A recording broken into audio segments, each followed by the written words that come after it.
Hello everybody and welcome to my second Monday show, as it is ever evolving into whatever it's going to be. I was traveling last week, so I couldn't do the show last week, but I'm going to try to get these up on Mondays, and it's sort of a catch-all show, talking about some news and some other things that I want to talk about that don't quite fit into reviews or charts or whatever else I'm doing here on the channel. One thing I would like to do is build a little bit of interaction into the show. We're not live, so we can't do super chats and all those kinds of things, but if you do have a question you'd like for me to answer, why don't you put it right down there in the comments section with the hashtag AskDan. If you do that, I'll search for that hashtag and I'll pick 2 or 3 questions every week to go over. Kind of a viewer mailbag sort of thing if you have a question about something or a topic that you'd like for me to talk about. So go ahead and leave those questions down there, hashtag AskDan, and I will hopefully start answering those questions on next week's show. This week, though, we have a lot to talk about, and this first thing is really big news in the entertainment world, and it actually just broke yesterday on Sunday. Yesterday, the CEO of NBCUniversal, Jeff Shell, who oversaw the movie studios, the theme parks, basically almost every aspect of the business, was let go from the studio. Actually, Comcast, who owns NBCUniversal, announced that a mutual decision had been made effective immediately, which is Hollywood talk for firing, after an outside investigation confirmed what Shell himself described as an inappropriate relationship with a woman at the company. And Jeff Shell hasn't been at his job that long. He actually took over as CEO of NBCUniversal in January of 2020. What a great time to take over as CEO. And we've actually talked about him right here on this channel before, way back almost when I started the channel. Really, it was one of the first big news stories that I covered. But when theaters were closed, Universal made the decision to put Trolls World Tour out on premium video on demand, which are those higher price rentals that you see on iTunes, and it did really well. And Jeff Shell announced that when theaters reopened, that Universal would be releasing all of their movies day and date. So basically on premium video on demand and also in movie theaters on the same day. And AMC went and said that they were not going to book Universal films in their theaters if that's what they were going to do.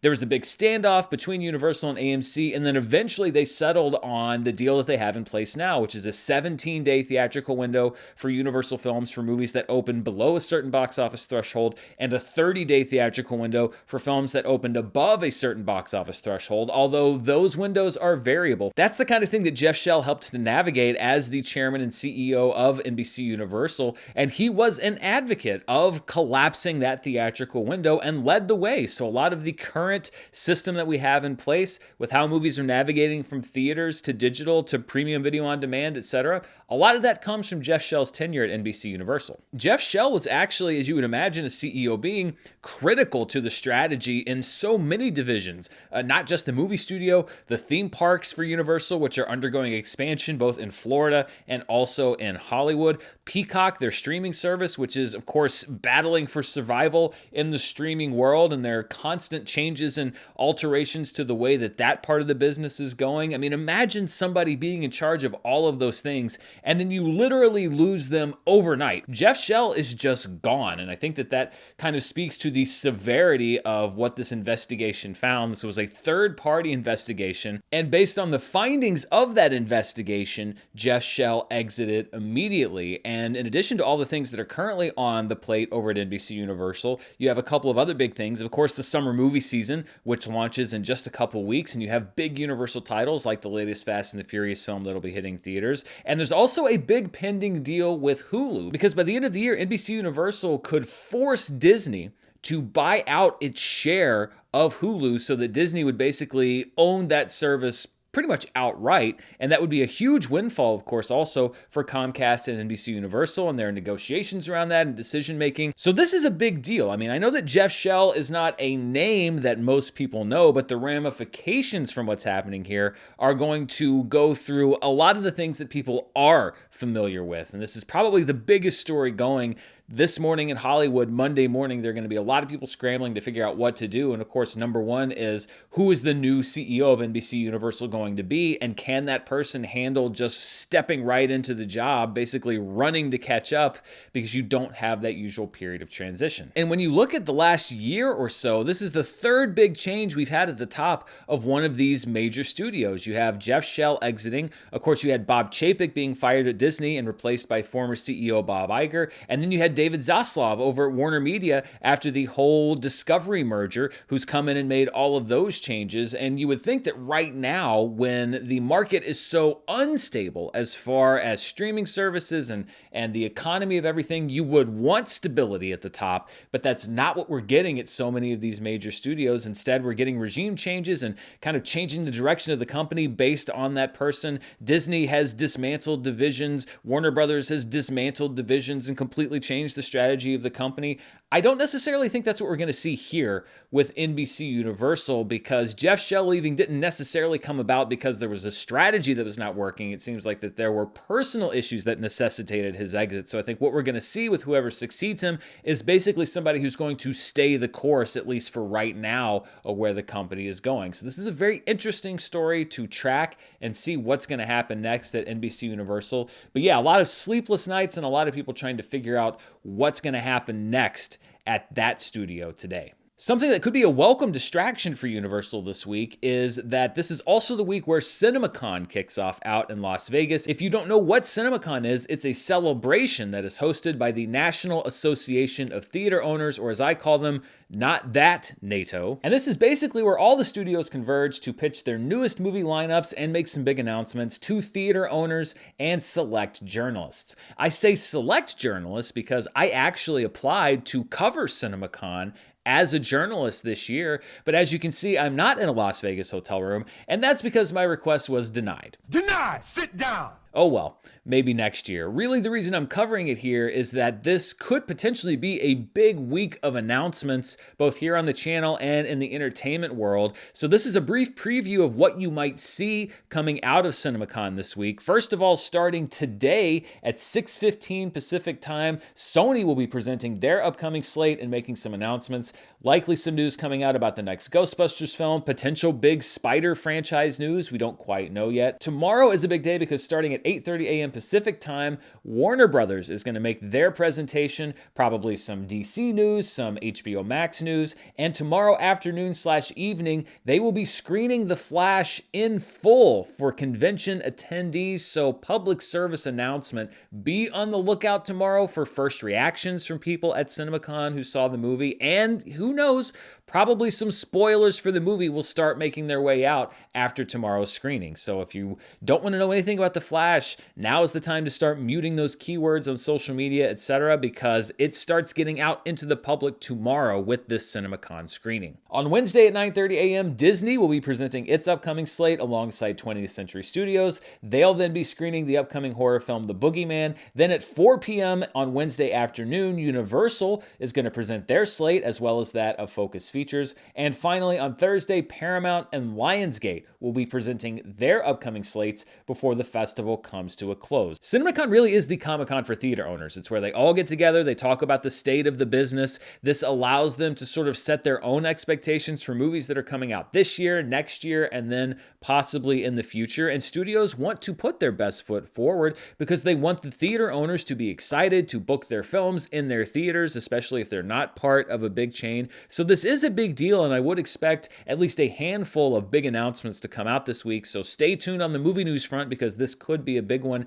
and I don't want you to get caught by surprise if you weren't aware that CinemaCon is happening. One big studio that won't be at CinemaCon because their business model is pretty much the exact opposite is Netflix. And there were actually a few things that Netflix announced last week. They had a big investor call that I wanted to cover, and it is the end of an era for Netflix because they announced that starting on September 29th, they will be ending the disc shipping part of their business. Basically, what Netflix became famous for initially, the last disc will be shipped on September 29th. They'll be due back a month later. I'm pretty sure I still have a disc for Alexander Skarsgård's Tarzan movie somewhere, so I guess I probably own that disc at this point, but I don't know, maybe I have until October to scrounge it up and send it back for a refund or something. But it is the end of an era because I was a Netflix consumer back in college, I want to say 2002, 2003, and that's what I did. I had so many Netflix discs sent to me through the mail, full seasons of TV. I had a whole rotation going. I'd get one disc, I'd start playing it, I'd mail the other one back. By the time I finished that other disc, I had the second disc in the thing. It used to be one disc at a time.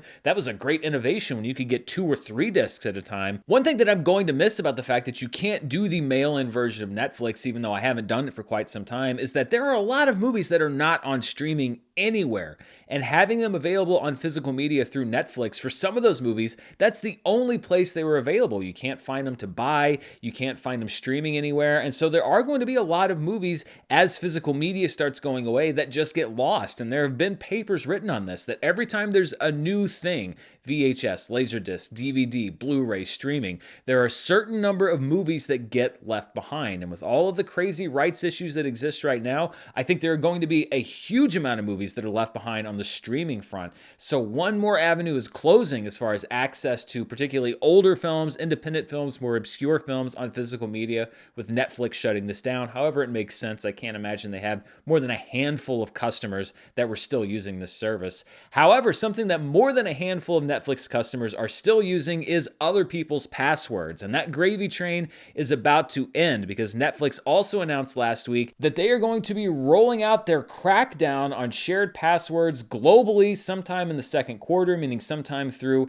April to June, after a test run in 4 countries that Netflix claimed yielded very successful results. Apparently, the pattern in Canada and the other countries they tried it in was that they said you can't share passwords anymore. They saw a brief dip in subscribers, and then they saw an uptick in subscribers as people who couldn't share passwords or couldn't use someone else's password signed up for Netflix. They said the subscribers are up, that revenue was up in those markets, and so they decided to roll this out globally. And I really don't think there was any reality where they weren't going to do this, quite frankly. Now, if you look at the discussion online, a lot of those forums will say, well, this is the end of Netflix. Netflix is going to go bankrupt because people are going to get fed up. But the results so far have borne out the opposite. And really, when you think about it, it makes sense, because if you're using someone else's password, then you're already not a paying Netflix customer. So by cutting off that access, really the only way they're going to lose business is if the person whose password it is gets angry and then cancels the service. And I don't think that there are going to be a lot of people who do that. And then if you're cut off from Netflix service, there are going to be a lot of people that just say, well, screw it, and don't subscribe. But that's not money that Netflix was getting anyway. And then I think you're going to get a healthy number of people who will say, all right, fine, and they'll shell out the money and get a Netflix subscription. There's also another option where you can keep using the account that you're on, but the person who owns that account basically pays an extra user fee. So if you're in college and you're on your parents' account, your parents could pay to have you added to that account, and then you could continue using it, but then your parents are paying more than they already are. And I think that this was kind of inevitable. The thing that makes it funny, though, and it's really kind of seeing the change in business strategy in real time, is that this is the same Netflix that 6 years ago tweeted out, love is sharing a password. Now they're literally banning that same password sharing. But you have to keep in mind, that was the loosey-goosey heyday Netflix of 2017. That was the Netflix that said, oh, Baz Luhrmann wants to make an 11-episode musical set in the Bronx in the 1970s.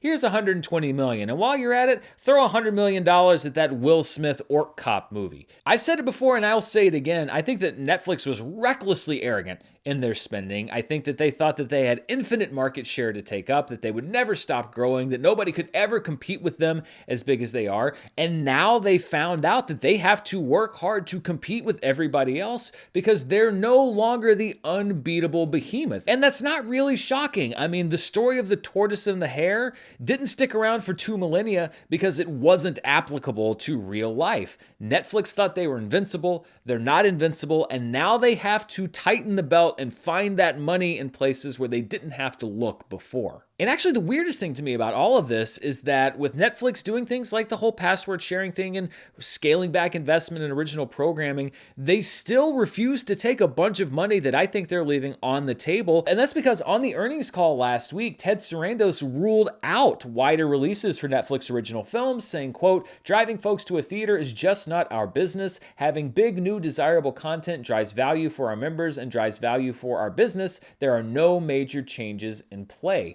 And I just think that that's completely wrong-headed. I think he's being a little stubborn here and basically saying like, well, no, we're streamers and we stream. But you look at Disney Plus, for example, their library content is immensely successful on that service. And then you look at a movie like Glass Onion. Netflix put Glass Onion out in theaters last Thanksgiving weekend in under 700 theaters. It was right around 700. And it still came in third place for the Thanksgiving weekend. It had the highest per theater average of any movie that weekend. It only played for a week, made about $15 million. But I think that if Netflix had put it on a wider release, put it in 1,500 or 2,000 theaters, I think it easily could have pulled in $100 million. Let's say you leave it in theaters for 3 weeks. You can still have a week gap before you put it on the streaming service as you planned on December 23rd. And yes, if you leave it in theaters longer, or if you put it in more theaters, you will cut down on some of that watch time on Netflix. I'm sure there will be some first-time viewers that don't watch it on your service, but that just means basically that you're still the exclusive home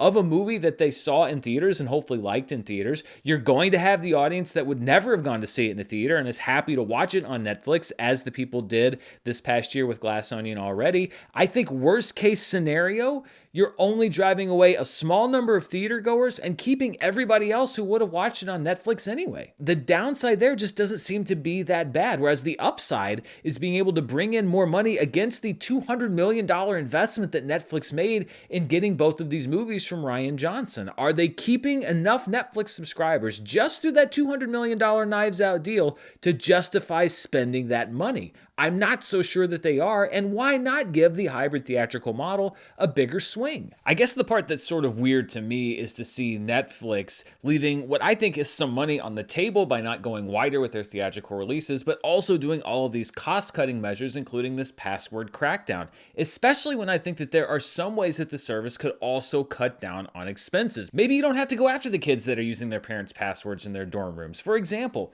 you could cut down costs a lot by, not sending things like this. This was it's a beautiful Power of the Dog poster that came as part of the FYC award season stuff just a couple years ago. Or, things like this.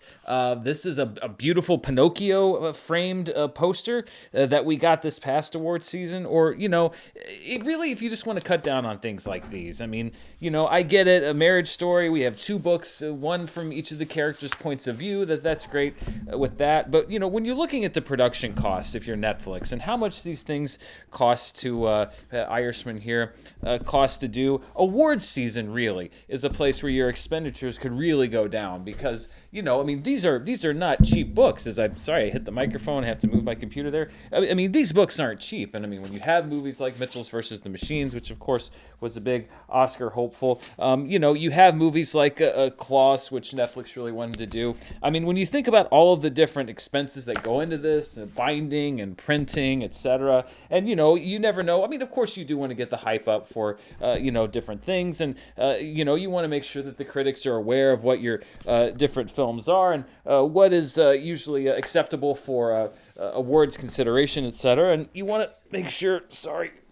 You want to make sure that that people know what's going on from day to day or week to week, and of course, the behind the scenes information that goes into the making of your movies.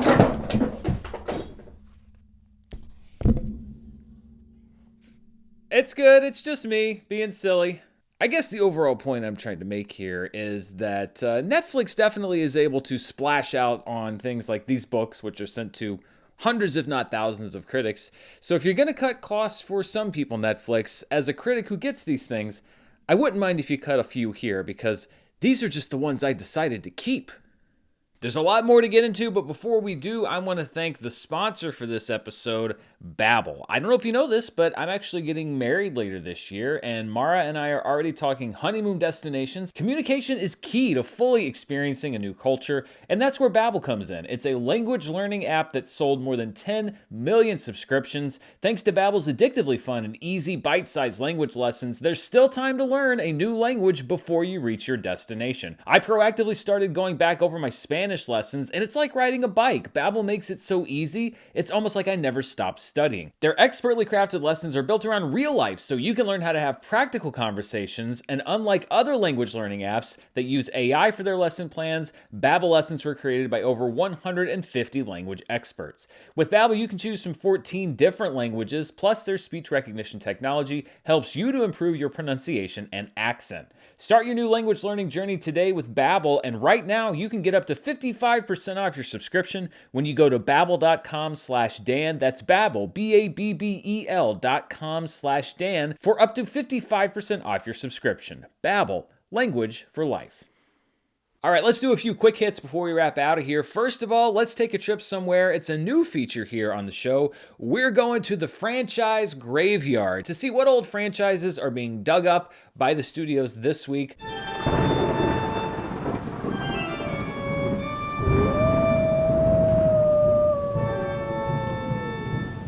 First of all, it's one that we talked about on the first edition of the show a couple weeks ago, which is Harry Potter. It has been officially confirmed that there will be an HBO Max, or I guess by that time, a Max series based on the Harry Potter books. Every book is going to get its own season. The show will be completely recast, which means no holdover cast members from the movies. New Snape, new Dumbledore, new Harry, Ron, Hermione, everybody else. J.K. Rowling is on board as a producer. That's making a lot of people happy and also a lot of people unhappy. So the conversation around this show is just already great.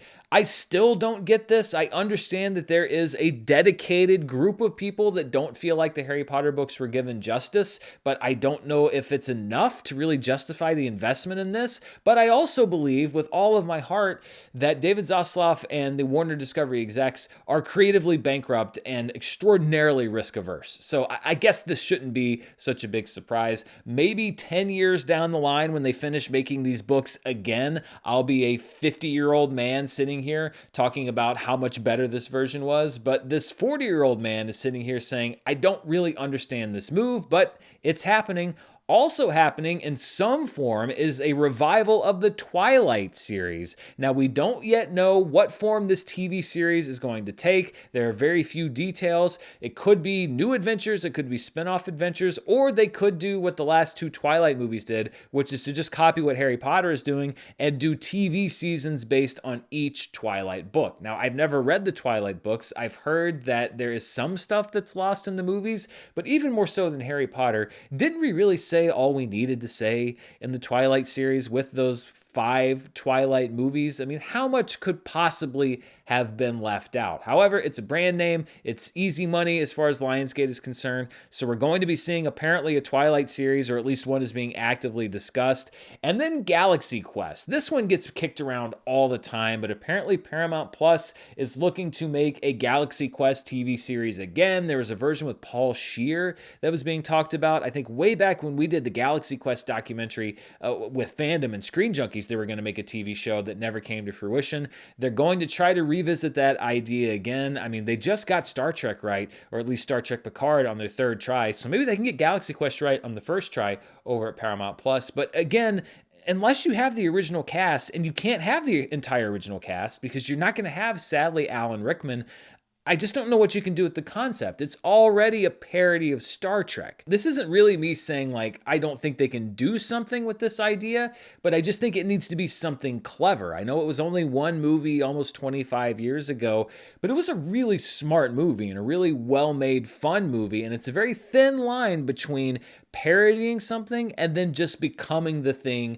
that you are parodying. So Harry Potter, Twilight, Galaxy Quest, very possible that we're going to be seeing a lot more from all 3 of those franchises in the future. Well, we've talked a lot on this episode about the stupid things that studios are doing, from not allowing films to play in theaters to running old franchises into the ground. But I want to add a little bit of positivity and recognize when something smart is actually produced from the Hollywood system. So I want to talk about a new feature on the show called An Actual Good Decision. And it's something I read this week that's, well, an actual good decision. And this one goes to Amazon Prime, who introduced a new feature called Dialogue Booster. Dialogue Booster is currently available on select Amazon originals, and it uses AI to find points in the audio where the dialogue may be a little bit more difficult to hear. The AI isolates that dialogue and then brings it up to the level of the music and sound effects. This isn't basically what some people do, which is to just boost like the center channel audio. This is actually an algorithm that finds human speech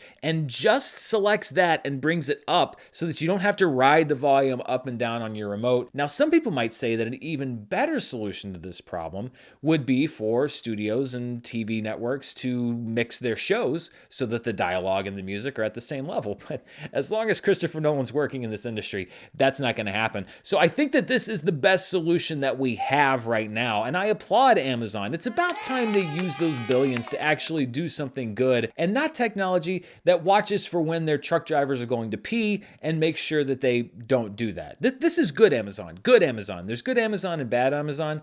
This is good Amazon. And I hope that other people figure out a way to do this as well, because I know I'm certainly sick and tired of writing that volume up and down, because apparently people think that explosions should be twice as loud as the dialogue that precedes them. Although honestly, in some movies, they're kind of right. Thing about street fights,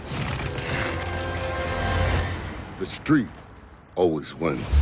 That wraps up the news section of the show. Before we go, though, I am also bringing over another feature from Charts with Dan, which is a tribute section where we basically take a look at a figure in entertainment, television, movies, etc., who's made a big impact and paid tribute to their legacy. I'm not able to include every name, but I like to recognize some people. Some of them you know, some of them you don't know. And there's a very special person that I wanted to spotlight this week, although this is definitely a person that 99.99% of you watching this show definitely do not know. This week I'm highlighting Bobby Tucker. Bobby Tucker was my great uncle, and you've heard me talk about him on this channel a couple times before. I have a great uncle. We're going to see him on Sunday.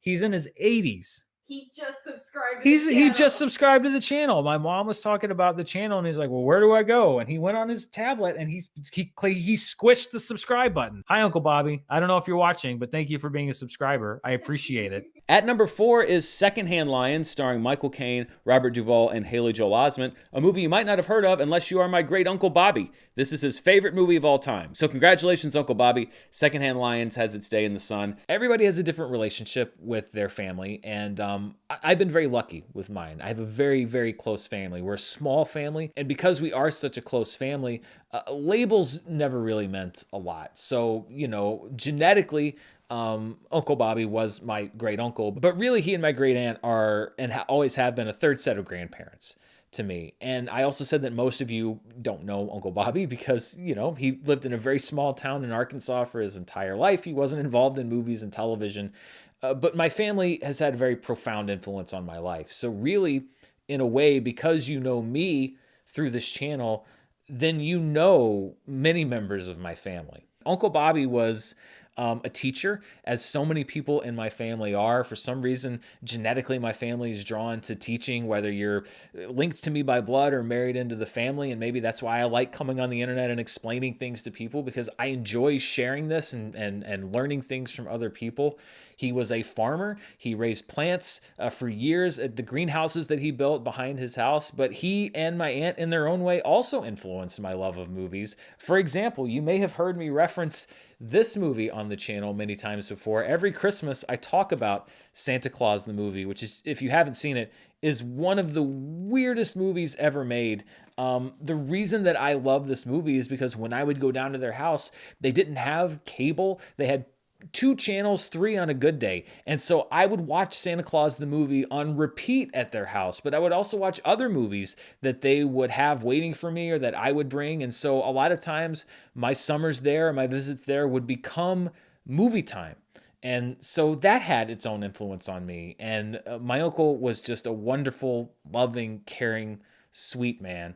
And we lost him after a brief illness about a week and a half ago. Everybody had their chance to say their goodbyes, and we're all going to gather soon for a service. But the reason I'm stopping to say something here is that, like I said, I think it's important to understand that people can leave so many different kinds of legacies, and you really, in many ways, are in charge of the own legacy that you leave. And my uncle Bobby has left a legacy of just so much love and compassion and caring, and it's things that will live on through me and his kids and his grandkids and so many people that he knew and loved throughout his life. And that is, I think, what everyone should aspire to leave that kind of legacy behind. You can grow up in the smallest town in Arkansas and still leave behind a legacy for generations that will reverberate in ways that you could never even imagine, just by being a kind, good person. So thank you for giving me a few minutes here to talk about my uncle. I loved him very much. I love my aunt very much. I'll be seeing her very soon. We've been making trips back and forth, and this has affected the programming on the channel a little bit. So also thank you for your patience as I've kind of had to dip in and out. I'll be firing up Secondhand Lions very soon. Thank you, everyone, so much for tuning into the show this week. I'll be back later this week with box office, streaming charts, CinemaCon news, you name it. Until next time, stay safe, and I'll see you then.